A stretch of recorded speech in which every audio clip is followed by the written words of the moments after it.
Oh, you're always interviewing. Like that, if you're a sales leader, that is one of your core roles. You should be interviewing people every single week. You should be recruiting constantly. Okay, so rule of thumb. For every minute of a meeting, you do a minute of prep. Simple. Hello, and welcome back to the Inquisitor Podcast with me, Marcus Cowley. Today, I'm genuinely delighted to have David Weiss, who is an enterprise sales leader, author, speaker, podcaster, and in particular, a very successful enterprise salesperson in his own right. And he's written a book with another one of my guests, Andy Rasick, on career pathing within the sales environment. So, David, would you mind giving a quick 90 seconds of how you got to where you are? Marcus, first, thank you for having me on the show. Very excited to be here. How I got where I am. So I started on my journey in sales about 14 years ago. And I was graduating college. In fact, same college that Andy and I went to and met at. And I had a degree in psychology and marketing. And I was thinking about my path. And I kind of a crossroads. Do I want to stay in school and go get my PhD in psychology or my MBA in marketing? Or do I want to start making money? And my parents helped me make that decision. They cut me off and they said, we're no longer paying for anything. And I was like, all right, that's cool. And I appreciate everything you've done for me. Let me actually earn my way in this world. And so I decided with my combination of degrees, sales seemed like a pretty natural fit. So I got into sales, started off with an organization that didn't really provide any sales training, any really sales direction. They sequestered you in a hotel for a month and taught you product, and then let you loose on the world. And I quickly learned that is a recipe for disaster. So in my next move, I decided to get very intentional. And at that time, and I've told the story a few times, Selling Power magazine puts out a list of the top 50 companies to sell for. And they did so 14 years ago, and they do so today. So as the entrepreneurial young man that I was, I applied to all 50 companies. Good man. I got calls back from Clear Channel and from Aramark. And I, after lots of evaluation, I decided to join Aramark and spent 4 wonderful years grinding it out in the uniform industry and learning what it was like to be a professional salesperson. And then the rest is kind of history. So that's how I got to this point.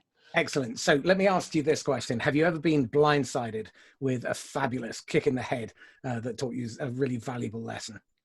I would absolutely say that quitting my job after 4 months in sales because I was terrible at it and I was miserable because I didn't know what the hell I was doing and I wasn't showing success and I was working way too hard. That first failure foundationally said to me, David, you need to learn sales process. You need to dive in. You need to take it seriously. And it's one of the reasons and a lot of people have this mantra, so I'm not saying I created it, but I absolutely adopted it and I absolutely evangelize it. I believe you need to treat your professional sales career like a professional athlete treats their career. Got to work hard, got to put the hours, practice, grind it out, all that stuff. Yes. I could not agree more. The problem is, I think most people see sales as you just show up, talk about the product, walk away with a check, which clearly isn't how it works. And I think there's another disconnect, which is that a lot of founders and owners who come from either technical or finance backgrounds see sales as this expensive dark art. Where you essentially rack up a load of expenses, dining out, playing golf, and you're overpaid and oversexed. And again, sadly, neither of those things were true in my case. And I discovered, mine too. Well, I discovered very early on that what I read in the 300 sales books that I read, because like you, I'm an avid learner, and all of that stuff was out of date by the time Queen Victoria was a kid. And it was frustrating as hell because I was looking for ways to make it work. And by dint of failure, I learned occasionally some good lessons, but I'm a bit thick and I have to have the lesson beaten into me several times. How fortunate were you to find mentors early in your career, or was that something you had to go out and search for? No, I was definitely fortunate. I've worked for some really shit sales leaders, but I've also worked for some really great ones. And the great ones I leaned into and the bad ones I rebelled against. But the ones I leaned into, shout out to like Gregory Donovan and Jeff Walker and Rob Kraveritis. So at like each of my, and Matt Dakey, at each of my major stops. So Aramark had some great leaders that I learned from. I learned a lot from this guy named John Zeffel, who was the GM of Aramark and taught me a lot about running a business. I learned a ton at my next step from Rob Kraveritis about being a sales leader and managing teams and holding people accountable with love. And then when I got to Monster, Matt Dakey, embraced me and taught me like how to like really lead teams through lots and lots of empathy. And then when I got to ADP, and started there as a sales leader and spent 6 years, leading teams. At ADP, guys like Gregory Donovan that taught me, ridiculous deep dive sales process, and Jeff Walker teaching me again, leading teams with empathy and caring and just unfathomable love for the people that you work with, but also making sure that they understood expectations and caring around it, and how to have that perfect balance of accountability and caring that really drive results. Lots of great mentors, and loved leaning into those folks. They've taught me a ton. Well, again, the whole concept of sales for many people is it's hard-nosed, it's very black and white, it's heartless. And what I'm seeing from this conversation, and I know that you collaborate with Dale Dupree, don't you, and with God Sales Rebellion, that whole piece around really genuinely being compassionate, loving your people, understanding them is really key. But I think you touched on something else that may be a clue to your success, which is learning how to run a business. Because in my experience, a lot of salespeople are very green and naive when it comes to what a business, how a business runs, what it needs, and what makes it work or fail.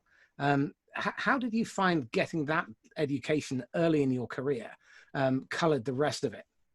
Yeah, one of the first things is I learned that sales is not the only channel in a business. So to run a business, you need to understand a business. That means you need to understand the finance side of it. You need to understand the operations side of it. You need to understand the marketing side of it. You need to understand the legal side of it and the ramifications of the contracts you're signing, what the frickin' language means. You can learn so much about a business by reading the contracts that you're having people sign, and then working with the operations and implementation deployment teams that actually have to deliver it, and then the people that have to service it. So one of the things that I learned and have taken with me every time I start an organization is meet all the moving pieces. Because once you sell something, lots of things happen. And before you sell that thing, lots of things had to happen to get you to that point where you're signing a contract. And you need to understand the before, current, and after that goes on in the world to be able to then really deliver your solution and talk to your solution and understand the ramifications of your solution on the business. That's a lot of running a business, is understanding the moving parts of it. And so I have been fortunate that I like asking lots of questions and I love meeting people. So leaning into those different parts really taught me a lot about that. Well, this speaks to something else that people like John McTeague and Chris Ortolano and Rod Jefferson are all talking about, and Mark Schaefer and Matthew Sweezy. They're all talking about this customer journey and understanding and mapping that out. And you touched on it there. When a salesperson touches the customer, that's not where the journey begins or ends. It's just the middle bit. Colin Shaw, on his podcast, he was talking about what's the customer journey when you go to a drive-through McDonald's. And his colleague Ryan was describing it. Someone gets hungry, then there's a whole bunch of fireworks and kicking off. Then they pile this rugby team of children into the car. Then there's some squabbling and fighting. Then as they're approaching the queue, there's a bunch of stuff where they're trying to work out what the orders are. And then he's worried he's going to forget. They get to the squawk box. Then they put the order through, and then they have to repeat it. And eventually they get through that painful process. Then they pay. Then they get to the checkout, and they're due to pick their stuff up. But maybe something's not right with the order. If you've got vegetarian kids, then you've got to sit around for 10 minutes waiting for them to cook it to order. And then you go home, and you've got all of that stuff going on. And then there's the after the purchase experience. The problem is, I think so few salespeople really think like the customer. They don't think as the customer. Some of them think about them, but they don't think as them. The net result of that is, if they don't really understand the moving parts within their own organization as well, they don't understand how important it is to have marketing, lead generation, sales, customer success, customer support, account management, operations, finance, legal, and all of those things aligned. Because as far as the customer is concerned, it's just dealing with outreach. It's not dealing with David. It's the whole experience. So what do you teach your guys right from day one in order to ensure that they've got that big picture and they're not selling selfishly?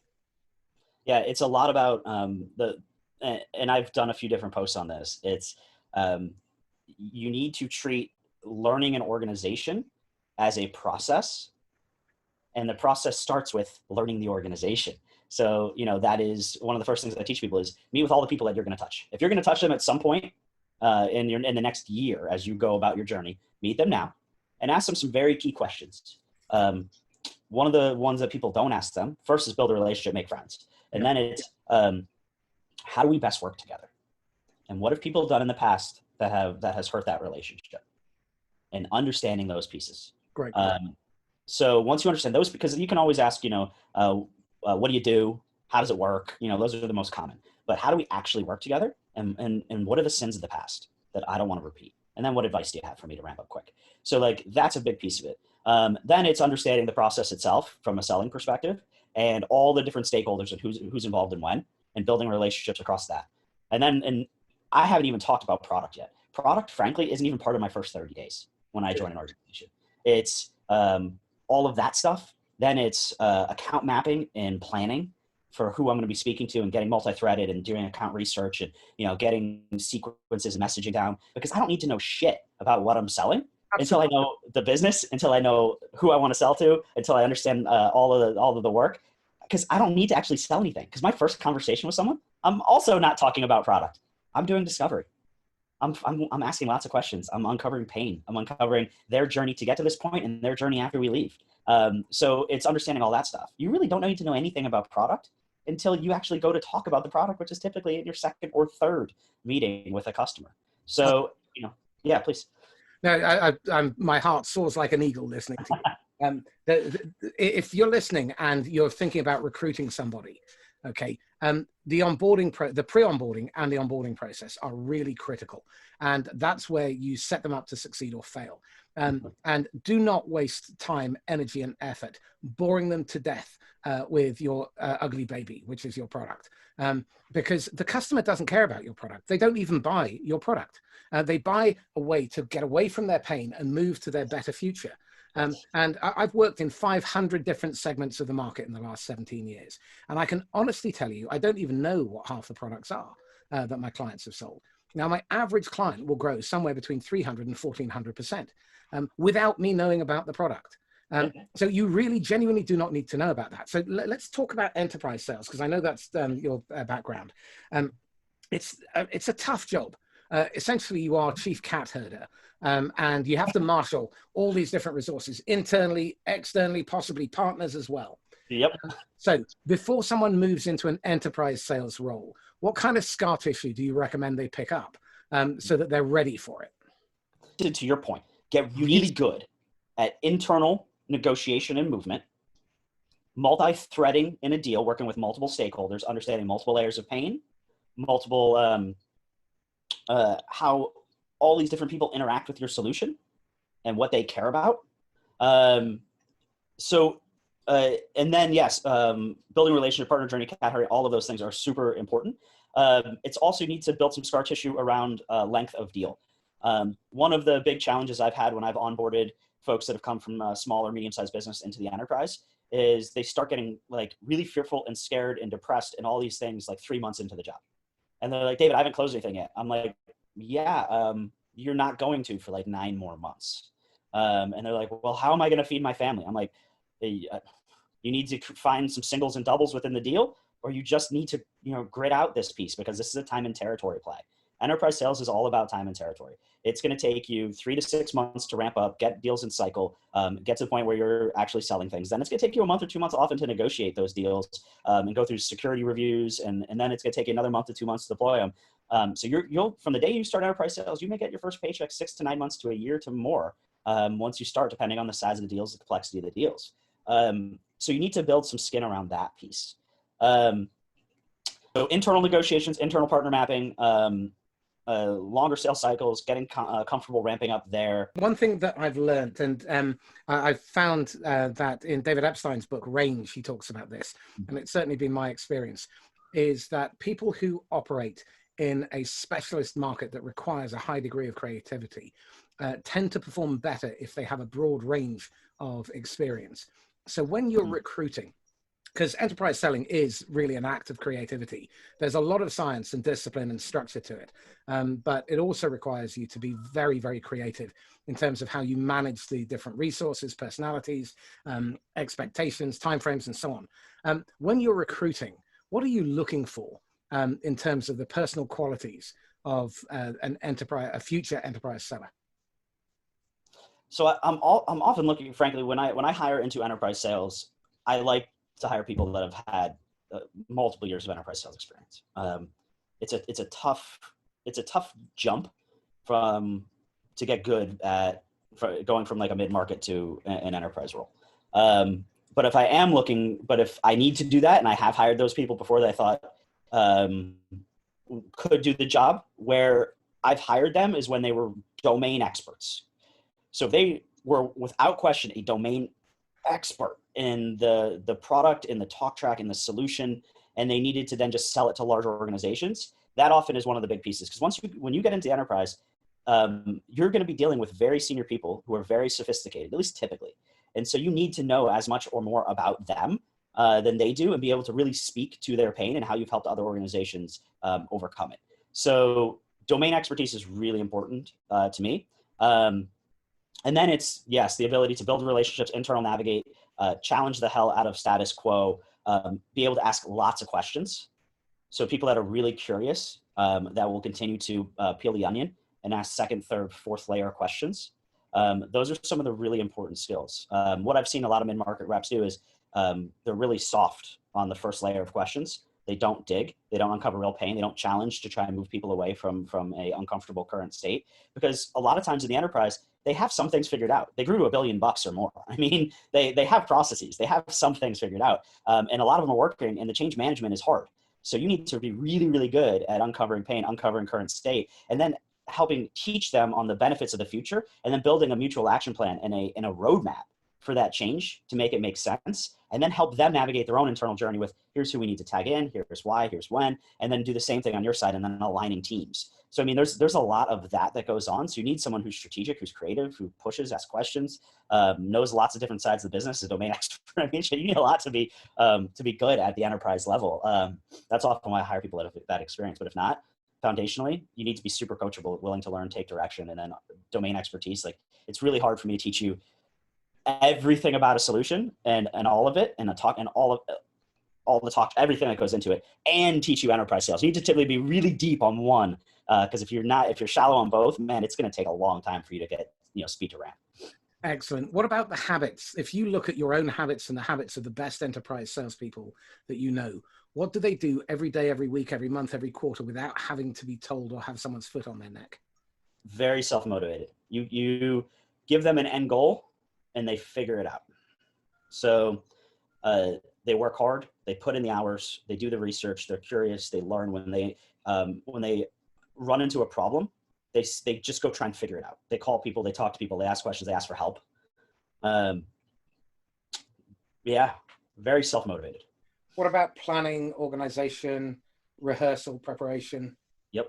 That goes into the kind of what we were talking earlier, like, you need to treat your career like an athlete. So there's a lot of watching game tape, always practicing, always getting better, seeking coaches, seeking mentors, every day trying to hone your craft, and also realizing that you're only as good as your last sale last year. I mean, that's one of the crazy things about being in any sales role, but definitely in the enterprise. When you have multi-million-dollar quotas, you may be number one, you may win the trophy, you may win President's Club, but there's an effing reset button that comes every single year, and you better have a pipeline, and you better be ready for it. Because if you don't, and you haven't done all the work to get there, I mean, it's gonna be a long, hard road. Like, that's where a lot of enterprise salespeople may have a successful first year and have a terrible second and third year, is because they spent all this time on these deals and they didn't have the funnel, and they didn't have the seeding in the middle and close to end, and then strong follow through to get either renewals or expansions within deals.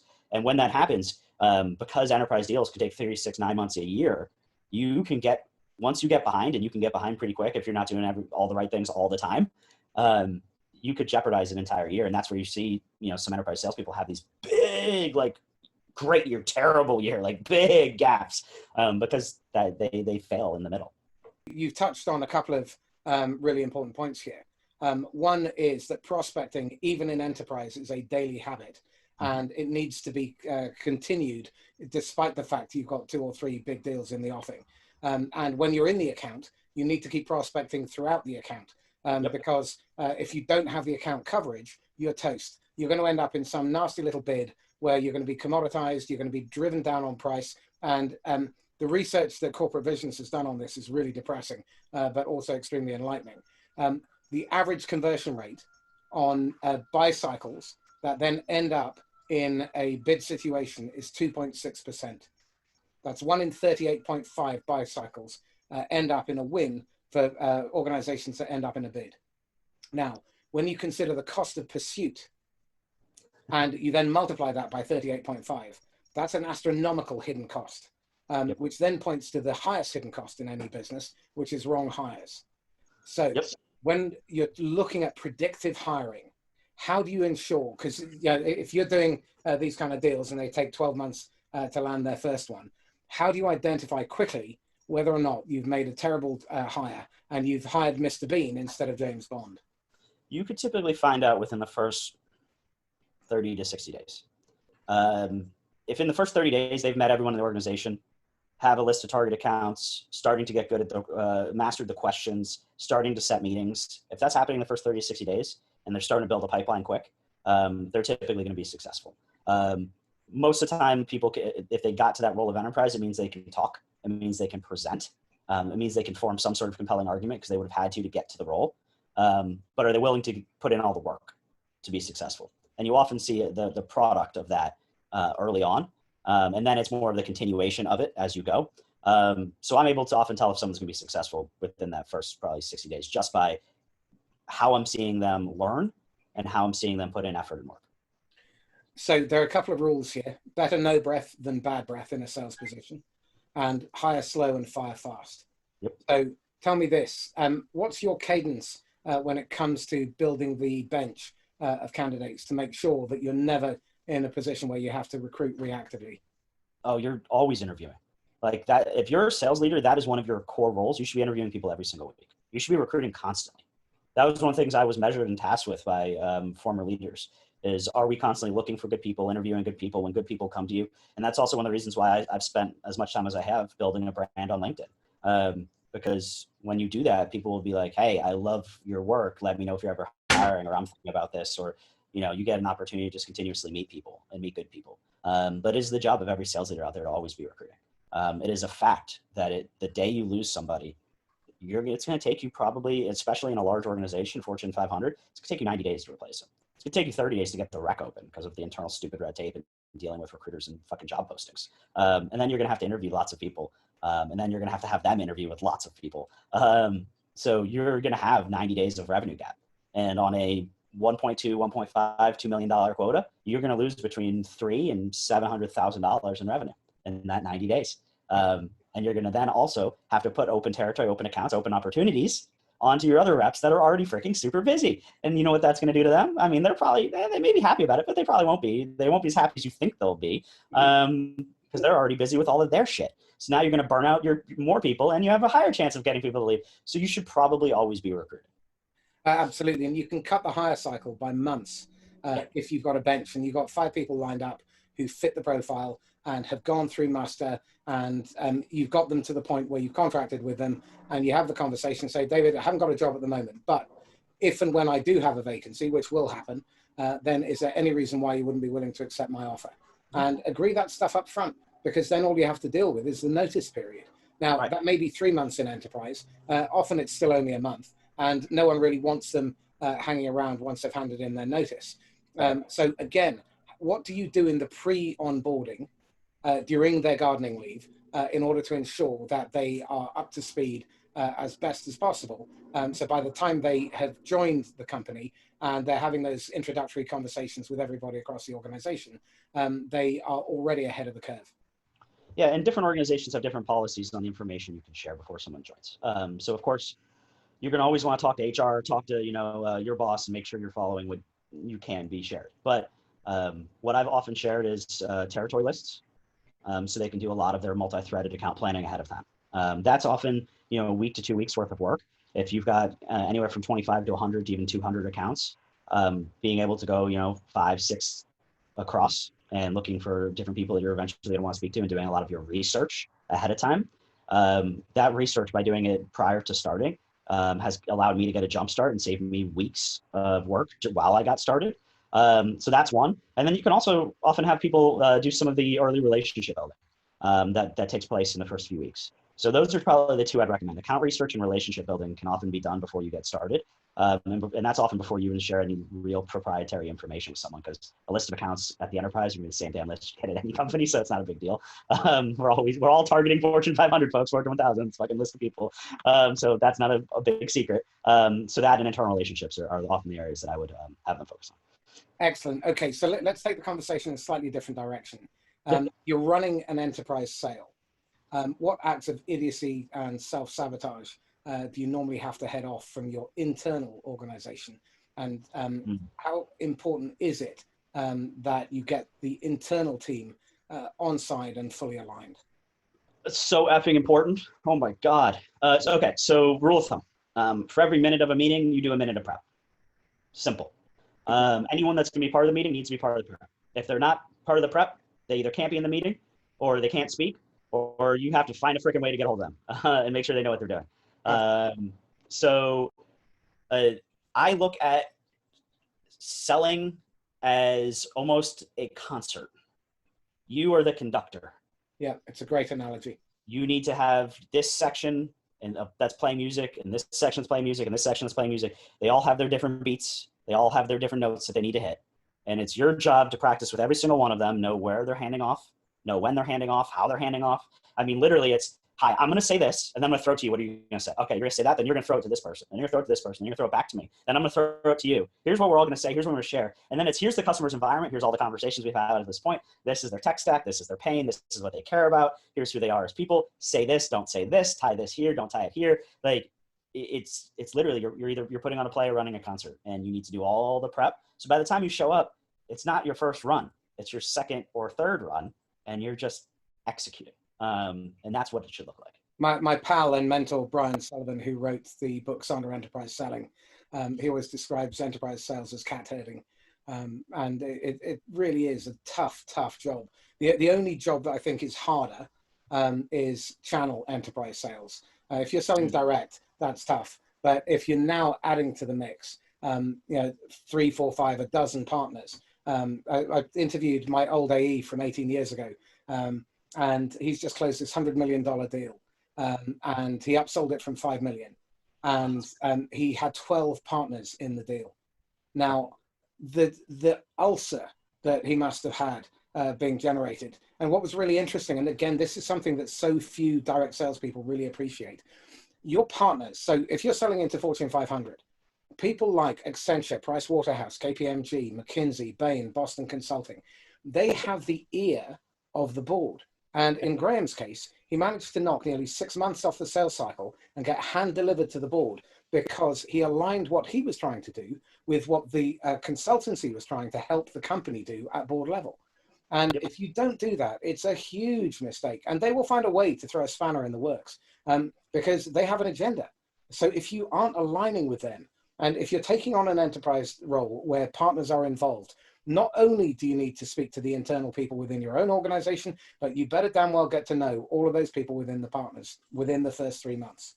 Yep. ADP had and I would also echo that for private equity firms. And so ADP had two main, large organization, lots of channel partners. We had two organizations within the organization. One of them was a director of strategic partnerships. And we had a few different ones of those, and their job was to work with the big consulting firms and make sure there was clear alignment between our teams, their teams, and then they brokered the relationship. So some things were always going on, communication was always happening. So just in case there was a field rep that was somehow stupid and forgot that, they would track Salesforce. They would see all open opportunities. They'd see account names. They'd look at alignment between the books and make sure that they brought people together. And then we did a very similar thing with our private equity channel to make sure that if PE ownership was involved or if a channel partner consulting firm was involved, we always had line of sight to that, made sure they were in deals early. That's a great point. And that's the key, early. Yeah. Don't bring them in late. Make sure that you treat them like partners. And partners help each other get better. Rising tide raises all boats. And the problem is that too often vendors have a view that the partner is partly competitive because they're taking some margin. They are trying to go behind the partner's back. If you try to go behind a partner's back, you better be ready to retire. Because they will find out. Again? They will find out. But not only will they find out, but they will get even. Yeah. and it will backfire. So treat your partners as your equals, and work with them by understanding what drives them, why they are in business, what their personal goals and objectives are, and develop that relationship and be vulnerable enough to ask for help. And so to bring back to the beginning what David said, you have to be ready to ask for help. Vulnerability is the sign of courage. That willingness to put yourself out there and recognize that you don't have all the answers is critical. Because in these complex sales, you cannot have all the answers. And if you think you do, you are destined for a very short and painful career. In fact, you're destined for a very short and painful career end. Yeah, I would absolutely agree. Excellent. Okay. In terms of the things that you're challenged by at the moment, what are you struggling with? What are you wrestling with? I think the biggest thing for me, and I feel like there's probably a lot of people going through this, it's really hard to be new at something. So I'm new at outreach. I've been here 4 months, which is very new in an organization, especially an organization where my previous one, I was there for 6 years. And I didn't realize how hard it was to be new. And some things that I'm, trying to become aware of and hold myself accountable to is I don't need to be successful today. I need to do the right motions today. I often, and I found this very early on, I posted about a bunch on LinkedIn about it. I was working like 12, 14 hours a day. I'd work till 10 o'clock at night. I'd sleep for a few hours, then I'd wake back up and start working again. And I found myself getting burnt out really, really fast. And I was miserable in my first few months because of that. So challenging myself to slow down, to enjoy the journey a little bit more, pace myself and know that it's not about winning today. It's about, hey, am I getting incrementally better every single day with internal relationships, with talk tracks, with, click paths within the software that I'm working in? Am I making positive movement every day? And that's what it is. And so part of that, and I'll put a bow on this, is redefining what a good day looks like. What a good day looked like for me at ADP is what I tried to bring to outreach. And I was arrogant and wrong about that because I needed to redefine what good looked like and what a good day looked like. And I also needed to balance that with homeschooling a kid and managing a pandemic. So those are some things that I'm struggling with. And it's that redefinition has been helpful. Well, I interviewed the global operations director for a private equity firm. And she was pointing to something in this as well, that the way people work will have changed dramatically. We've all gone through this upheaval and trauma with the pandemic, and people aren't going to want to go back to the way things were. But it's really important to be able to have that pastoral element as a manager to understand how each individual within the team wants to work and the challenges that they're facing on a day-to-day basis. And it's our responsibility as managers to make sure that they are getting what they need and allowing them to have a voice, but also understanding how we can facilitate in a way that works well for them so that the organization is sticky, they're loyal to it, they feel like they're getting their needs met. And part of this is about learning how to separate and discipline yourself to have a work day and a home life. And also making sure that you understand that that's what your team are going through, and counseling them and coaching them to ensure that they feel like they've got that balance in the right order so that they don't burn out. So I'm really curious, in terms of planning and structuring someone's quarter or even longer, how do you go about teaching them around things like time blocking and diary blocking, the discipline and rigor of that first 120 days while they're onboarding, to make sure they know what they need to know, by when they need to know it, where they can find it, how it's going to be measured, to what standard, what red flags are, and so on. What sort of process do you go through? Yeah, so the question in itself is an explanation. And I know you've probably dug into this a lot with just how you've asked the question, because you asked the question is a methodical process that you're leading me through. So it's fantastic, but it is a lot of that. So I'm a believer that you don't need to know something till you need to know it. So what I mean by that is first 30 days, brand, internal relationships, account mapping. Next 30 days, questions, talk tracks around first meeting. To me, a first meeting is, hey, I want 5 minutes of intro, setting an agenda, mutual agenda, ACE-M framework. ACE framework is appreciate, confirm time, set agenda. M is mutual framework. It's winning by design, plus M, which is mutual agenda. That's kind of my addition. And it sounds something like, hey, our agenda for today is this, but I want to make sure this is a good call. What's your agenda? Then it's 15 minutes of discovery, followed by 10 minutes of alignment, followed by 5 minutes of next steps and scheduling it. So that's first meeting. We haven't talked product yet. There may be a little bit of product and alignment where you said this is how we help with this, but I'll show you next time.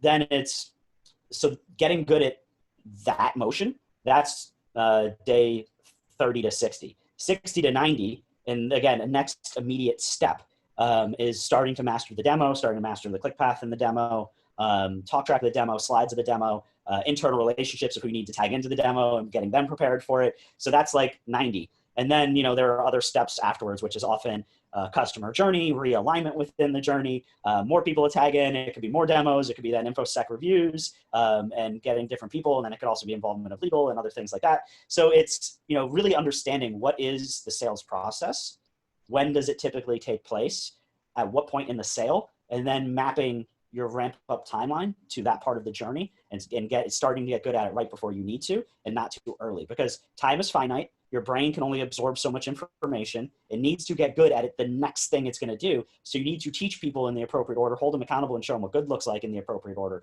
Because if they start, learning the end of the process, but they haven't mastered the beginning of the process, but their next meeting is the beginning of the process, they're never fucking going to get to the end. So it doesn't really matter, does it? So it's that. And that first 120 days is really important, because in that first 120 days, the new hire is putting you, your company, the people that they work with on probation. They're deciding, is this the job I was sold? Is my boss an ass? Do I like the people that I'm working with? Can I be successful here? Was I better off where I was? Mm-hmm. And if you are not mapping out that 120 days, even for veterans, and helping them create that structured route map to success, plus the pre-onboarding process to make sure that you're setting them up to succeed, then shame on you as a manager or a leader.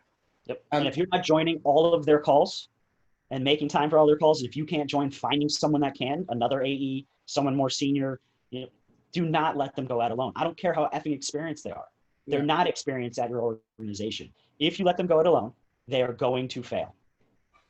Absolutely. And I think you need to let people fail. However, you don't let them fail needlessly in ways that are not going to deliver value in terms of lessons. So let them fail internally during the rehearsal, for example, and see how they respond to that kind of pressure. The other thing that I think I just highlight one more thing there, because you bring up such a great point. They're evaluating you in your first 120 days. Yeah. Your job as a leader in the first 3 to 4 months that someone works for you, make them feel strong. Absolutely. The feedback you give them needs to be upbeat, positive. I really liked how you do here. Tweak this one little thing. It can't be, hey, you did these 17 things wrong. I like that one thing. You need to, for every one piece of negative criticism, you need to give them 5 good ones. If there is an imbalance there, they will feel weak. And if they feel weak, they will mentally spiral, and they will feel like this may have been a bad decision. It is almost one of the number one failures I see of new leaders is they don't make their people feel strong early on. They tell them all the things they're doing wrong and all the areas they need to get better at. And you know what? No shit. They're brand new and they already know all that. So don't tell them things they already know. Make them feel strong and guide them and give them 1 or 2 things to work on each time. Make sure they get good at that. Then give them 1 or 2 more while stroking and making them feel really good along the way and reinforcing the positive behaviors. Because then they're going to build a strong foundation here. They're going to fix incrementally things that are wrong, and they're going to feel good about it while doing it. If you don't do that, you are going to have people fail and spiral early, and it's such a shame. And this points to something that you find in transactional analysis, and David Sandler was really smart at bringing this up. The difference between role and identity. Role is what you do. Identity is who you are.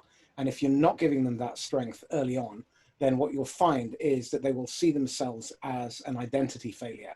And that internal script will eat away at them. And when they do eventually go out on their own, they will crumble under pressure. Yes. So you have to be really clear about building up their identity as well as their role performance, and bolstering that throughout. Because a manager's job is not to manage, ironically. A manager's job is to hire the best people, get the best out of them, then make sure they have the tools and resources they need to do their best work every day, and then help them clear the path of roadblocks and protect them from acts of idiocy from above. Now, if you don't understand your role as a manager to do that, then chances are what you will tend to fall into the trap of doing is you will be either a rescuer or a persecutor of a manager. Persecutors drive the lowest common denominator behaviors so that people do the minimum necessary not to get a bollocking and not to get in your firing line. And rescuers diminish by creating the culture of learned helplessness, and that then in turn creates upward delegation and the manager being run ragged. Your job is to help them be the best that they can be. And I interviewed Tom Castley, who's a colleague of yours, and he said that the best managers were the ones who, when he promoted them from an SDR, they were the ones with the deepest and widest account penetration. They were almost never the top producer. Because what those people had was great empathy. They had compassion.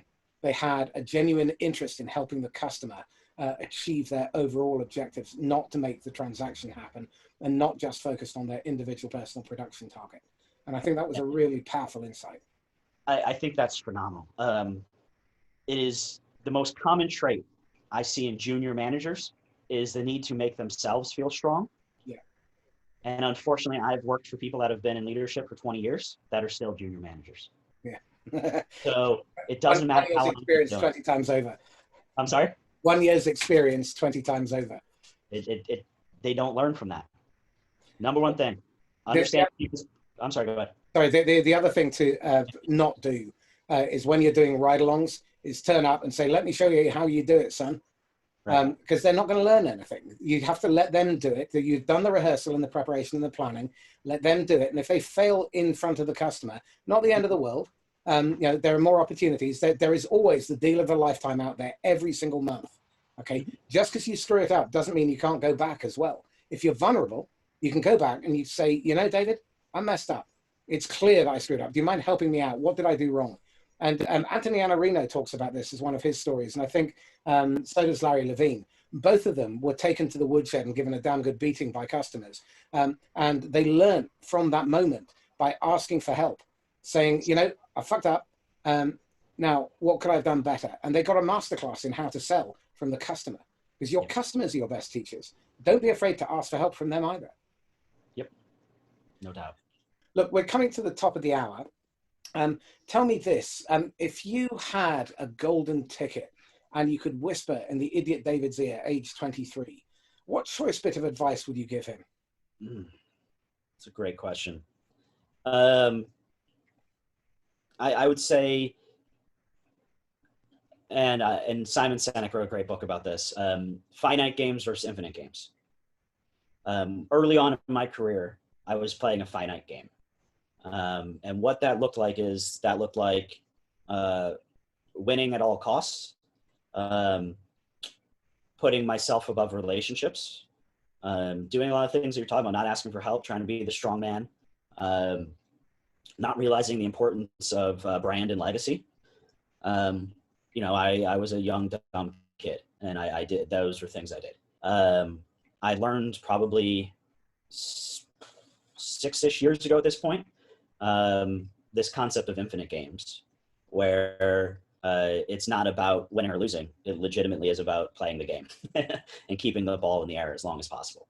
And that's where the concept of brand, internal and external brand, networking, relationship building, rising tides, literally working with everyone to get stronger and better, and being a much more collaborative corporate citizen, and also spending a lot more time coaching and helping other people and doing more for others than I did for myself. Learning those lessons were tough lessons to learn, but they've made me a way better human for it. And I am where I am because I stopped playing a finite game. So I would challenge anyone, understand the difference between finite games and infinite games, and in your life and absolutely business are infinite games.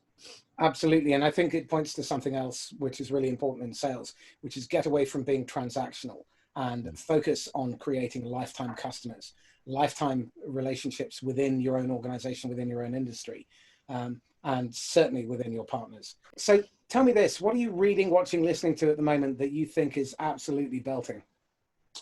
So what I'm reading right now, and funny enough, it's called Nobody Wants to Read Your Shit. And that's by Stephen Pressfield. I'm trying to, I like to write, and I like to help people, and I try and post on LinkedIn every single day. I've slowed down a little bit as I ramp up at outreach because I just need a better work-life balance. So it is real, folks. You can do it. You just need to choose what's priority. And so when I start doing it again, which will be here probably in the next few months, I want to come back with a fire. And so I'm trying to hone that muscle and strengthen that muscle right now. I just finished, and I actually interviewed him on my podcast, Rejection Proof by Jia Zhang. And that was a phenomenal book. My podcast is Psych and Sales. And what we do is we talk to people around mental health and sales. So Jia wrote Rejection Proof. And so that's one of the most common mental challenges that early salespeople, and frankly, salespeople in general, deal with. So he was a great guest. And that book is like literally all about putting yourself out there, purposely trying to get rejected. So you realize that when you get rejected, the world doesn't end. So that was a really good one.